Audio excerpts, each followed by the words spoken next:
Well, I've known Walt Missingham since I believe it was 1984 or 1985. Our relationship in the martial arts expands over 20 years now.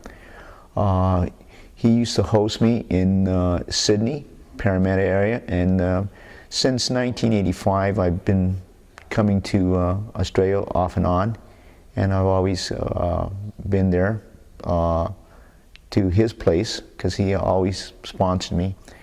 He is responsible for me bringing arts into Australia, such as Muay Thai. Later on I brought my Muay Thai instructor, Ajahn Chai, there. He's helped me promote and made the public aware of martial arts such as the Filipino martial arts, the Junfan Kung Fu arts or the Jeet Kune Do arts of Bruce Lee, and Indonesian Pencak Silat. In short, he's really helped put an interest in other arts that are not what I refer to as mainstream martial arts. So I think he's really made the public, particularly the martial art community, aware of the arts that Bruce Lee taught, such as the base system of Bruce Lee, which is Junfan Kung Fu, and the principles and concepts of Jeet Kune Do. That he's really promoted well in the Australian area, and it flourishes on the shores of Australia because of this. What expressed me is that his people are well-versed, they're open-minded, which is sometimes not found in different parts of the world. So it was very easy to share things with Australians because of his already promoting and preparing the background.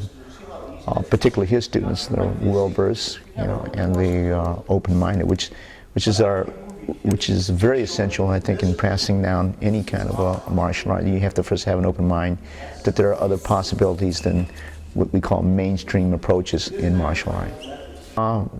He took me on this little route on the car. I didn't realize he raced cars before, and I was just really sort of petrified because I didn't realize how fast he could drive, but yet in control of the car.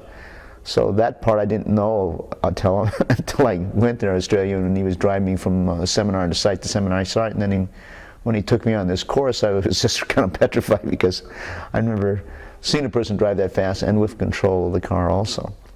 Walt pioneered the Junfan Jeet Kune Do principles and concepts in Australia, which laid the groundwork for people to fully understand the workings of Bruce Lee.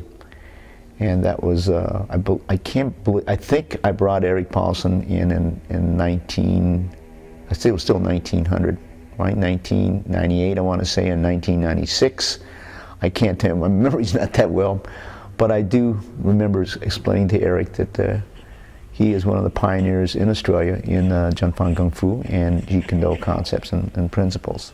Walt is really, in my opinion, has really helped me promote the Filipino martial arts in the Philippines. Other people have been to the Philippines, but I think he's the first one, I think, that really pioneered people coming in from the Philippines, and by establishing his seminars and made it, people at least be aware that there were the Filipino martial arts, and that's because of his ability to bring in like Kaka Kanyeti and various different other people in the Filipino martial arts, and he definitely has to be, his place is there established in the history of Australian pioneers in the Filipino martial arts also because of this.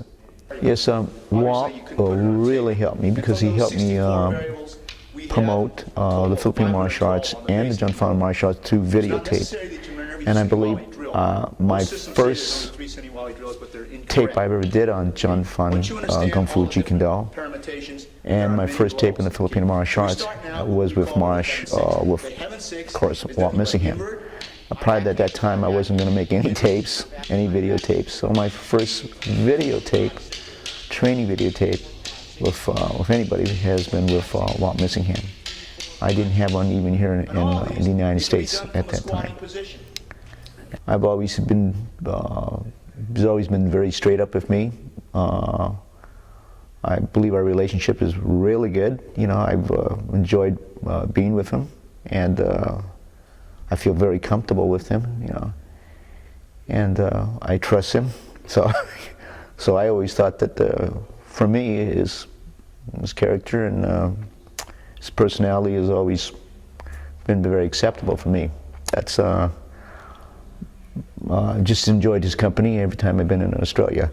I wouldn't want to go on that car race track again, but but other than that, I've always felt very, very comfortable in my relationship with him, and I've just enjoyed going to Australia because I think he deserves his place. I think in the preservation of Bruce Lee's arts and the Filipino martial arts, and for that matter, even bringing in Muay Thai into that country. So he's responsible for.